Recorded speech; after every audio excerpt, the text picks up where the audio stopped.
сайн байцгаана өрхөмөнд үзэгчтэй. Манай нөгөө кинонууд төвтрүүлгийн ээлж дугаар хэлэхэд бэлэн болоод байна. Улсын онцгой комиссоос хатуу хөл хорой тогтоосонтой холбогдол би өнөөдрийнхөө дугаарыг гэрээсээ тавханд бэлгэж явуулж байгаамаа.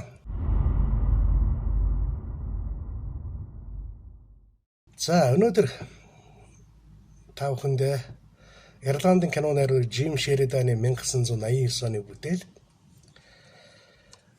миний солгой хол буюу Кристи Брауны түүхээс идэх одоо бодит хүний амьдралаас сэдвлэн бүтээсэн кино үзүүлэхээр бэлдээд байгаамаа. 25% of a quarter. That's a stupid question. I mean, 25% is a quarter. You can't have a quarter of a quarter. You can. Can't you, Christy? Do you know what I was going to call it? What? The reminiscences. За энэ кино гарсан даруйда олны анхааралд маш их өртсөн.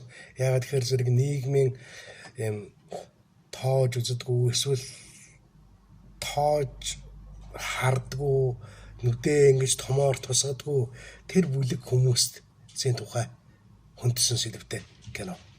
За Крис Браун бол өөрөө бодит хүн байсан. 1954 онд санагдж өөрийнхөө амьдралаар сэдвүүлсэн тийм 54 он тийм 54 онд сэдвүүлэн ном бичсэн. Миний зүүн хөл гэдэг нэртэй. Тэрүүгэн дээр нь одоо сэдвүүлээд энэ кино хийсэн байгаа юм. За Крис Брауны зөвхөн солгой хөл нь ажиллагаатаа тийм төрөлхийн тархины саажилттай хүүхэд байсан. Гэхдээ тэр амьдралд их дуртай, шунан дууралдаг, амьдралаа утга учиртай болгохын төлөө тэмүүлдэг байсан. Тэр тэмүүлэлдээ ч хөдлөгдөөд зураач болсон. Дээрээс нь уншиж бичдэг болоод өөрийнхөө дурсамжаар ном гаргасан. Тэгэхээр амьдрал гэдэг бол асар тийм боломж юм аа. Хэн нэгэн хүнд давуу байдал өгдөгөө эсвэл хэн нэгэн хүнийг чи гэд түлхэгдэггүй тийм ижил оногддог зүйл гэдгийг энэ кинон дээрээс тавхан олж харнаа. За ганцхан зүүн хөл нь хөдөлдөг байж яаж зурдаг, яаж бичдэг байсан бэ гэсэн асуулт үүсэж болох юм. Тэгэхээр зэрэг энийг би спойлердахгүй тавхан киногоо үзээд олоод харчаарай гэж бодож байна. Харин үүнтэй адилхан кинонууд юу байдаг вэ гэсэн асуултанд би нэг Forrest Gump-ыг хэлж болж байна. За Forrest Gump бол дөрвөн мөчн хөдөлгөөнтэй. Тэгсэн мөртлөө энэ нэг жоохон сул байдаг. Тэгвэл 1987 онд манай киночдын бүтээсэн илүү сартаа 100 гэж бас гайхамшигтай кино байдаг. Та бүхэн санаж байгаа. Тэнд ингээд 19 настай Ариуна гэдэг охин тэрэгцэр дээр явж идэг. Тэр бас нэг гал бадрах гэдэг юм хөөргөн, цайлган, сайхан сэтгэлтэй залуу хоёрын хоорондын тийм хайр дурлал гардаг. Гэхдээ тэнд чинь ингээд би чамд тайртай, чи миний ах вэ, ийх вэ гэдэг тийм тийм үгээр илэрхийлэгдэхгүй. Тэр зүгээр ингээд нөгөө сайхан юугаар явагддаг. Үйлээр эсвэл нүдний харц гэх юм уу тийм киноны хэлээр ойлгомжтой яваад байдаг. Тийм кино гэдэг та бүхэн мэдж байгаа. За жишээлхэд ингээд гал бадрах одоо зайлвал тэр өвчтөе охиныг ингээд хорвоо ертөнцтэй ингээд гадаад ертөнцтэй холбоотой байлгахын тулд гэрийнхээ толийг одоо эхнэрийнхээ салсан эхнэрийнхээ одоо гэрээс нэрсэн толийг аваачаад хаалганд нь хадчихдаг хаалганд нь тогтоогоод өгдөг. Нөгөөх охин болохоор зөв бас л эмэгтэй хүн болсон төрсөн учраас өөрийнхөө гоо сайханд анхаарлаа тавиад ингээд тэр толинд нүсээ самундаг тийм нарийн юмнууд гардаг их мундаг сайхан хийжтэй кино байдаг юм аа. За бид нэр одоо ингээд юм тархины саажилттай эсвэл даун синдром, аутизмтэй за тэгэл ер нь төрөлхийн суумгай ингээд парализац янз янзын шалтгаанаас үүдэн тэргийн зэртэй эсвэл юм хөвтөрд болсон одоо ийм эсвэл одоо тэргийн зэргүүч гэсэн хөвтөрт ороогүй явж идэг тийм хүмүүсүүдийг хараад ингээд яг ч юм халдаж зөрхилдэггүй эсвэл тэд нартэй халдаж зөрхиллээ гэхээр зэрэг юм өөртөө адилхан хүн гэдэг үднээс нь ханддаггүй тийм өрөөсгөл талтай байдаг юм. Гэтэл нөгөөдөл чинь өөрсдийнхөө үг хэлийг одоо бидэнд хүргэх эсвэл эрүүл сарвал хүмүүсээ та нараас би илүү зарим талаараа илүү шүү дээ гэдэг тийм мессежийг гаргаж идэг та бүхэн дэргэд нь их ойрхон байдаг улсууд байвал бүр сайн мэдэрнэ.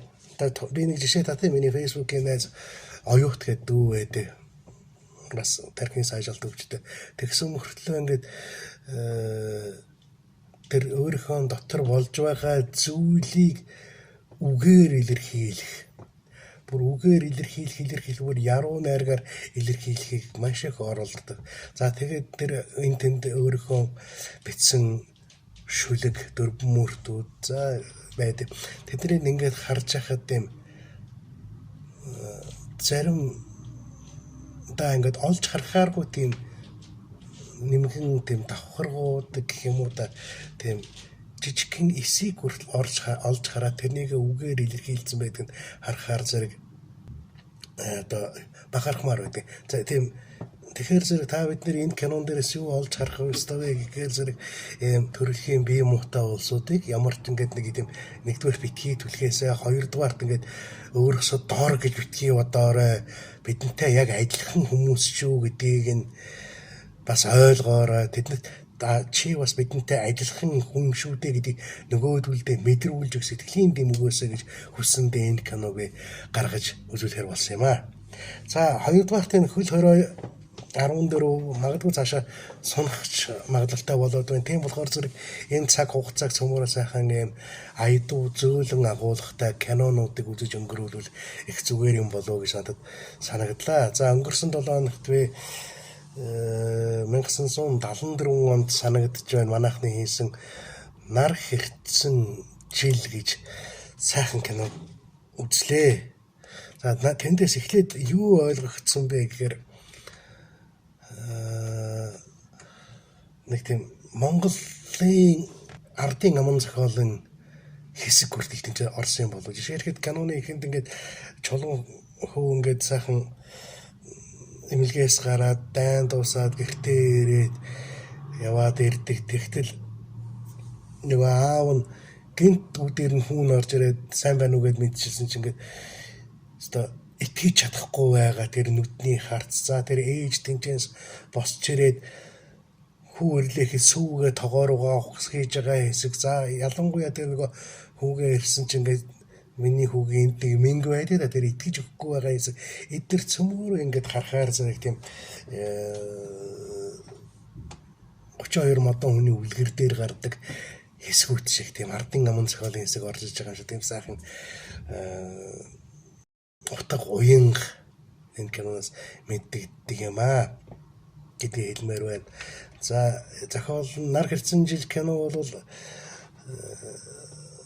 Сарвын шин Даштар ухаан бичсэн энэ хүлэрэл ханхалахад гэж өгүүлэлгээс сэтгүүлэн богинохон өгүүлбэр тэрнээс сэтгүүлэн бүтээгдсэн байдгийн. Тэгэхээр зэрэг энэ хөл хоройны үед өөрсдийнхөө сэтгэл зүрхийг догдлуулад ингээд аргатаага унгаахгүй тул одоо миний сайн ярьдаг нар хэрцэн жилтэй адилхан эсвэл Даштар ухаа за жил хавгаагаа санжийн пүрүү багсан одоо догмодгоо гэдэг Монголын уран хайгуаг энэ төргээд энэ утга уянхын том акуулуудын бүтээлүүдийг бас уншиж цагаа өнгөрөөгөөсэй гэж та бүхнээсээ хүсэж байна. За миний нэг манай нэвтрүүлгийн уламжлал бол юу вэ гэхээр зэрэг сүүлийн үед үзсэн кинонуудаа ярьдаг. За саяхан 21 онд нээлттэй хийсэн Оросын киночдын нээлттэй хийгээд гаргаж байгаа хин Чикатило гэж киног үзэж байна. Сериал хэдэн ангид мэдгүй одоогийн байдлаар бол 5 анги гарч чад байж байна. За Чикатило гэж Андрей Чикатило гэж айхтар гаж домтон байсан нэг тав хүн мэднэ. 10 жилийн турш бараг 60 хэдэн нэмэгтэйчүүд хүүхдүүдээ амнаас нь төрсэн тийм айхтар амтэн байсан. Тэгээд энэ киноны гол дүрд хингээд тоглосон Дмитрий Нагиев тоглосон байдгийн. Тэгээд би Дмитрий Нагиевнийг юм ойрлж харуулсан нэг хошин шогийн. Тэгээд ер нь бол миний хувьд нэг 3 дугаар зэргийн жүжигчин болов гэж тоож үздэггүй байтал энэ киноных нь тэр Чикатилогийн дүрд хувирснаас хараад бол бас их биширч байна. Жүжигчин бол дээр нь тийм мундаг хувирдаг байх ёстой гэдгийг одоо баталгаан үгээр илэрж байна.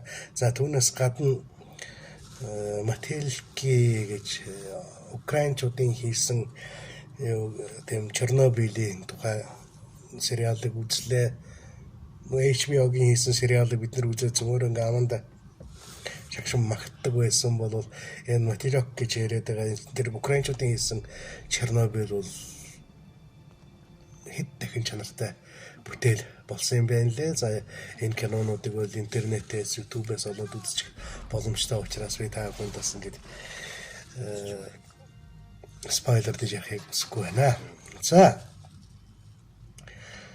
өнөөдрийн үзүүлэхээр бэлдсэн кино бол зүрх сэтгэлтэй, бусдыг инэрх бодолтой тийм хүмүүст зориулсан кино. За насны хязгаар байхгүй. Энд ч та бүхэн хүүхдүүдтэйгээ хамт суугаад үзэж болно. Ер нь бол дутуу нэгнээ хайрлаж яваарай гэдгийг энэ киноноос та бүхэн ойлгох болно. За ингээд хамтаа суугаад 1989 онд Ирландын кино найруулагч Жим Шеридааны бүтээл миний зүүн хөл буюу Криси Брауны түүхээс хэмээх киногаа хүлээн авч үзцгээе.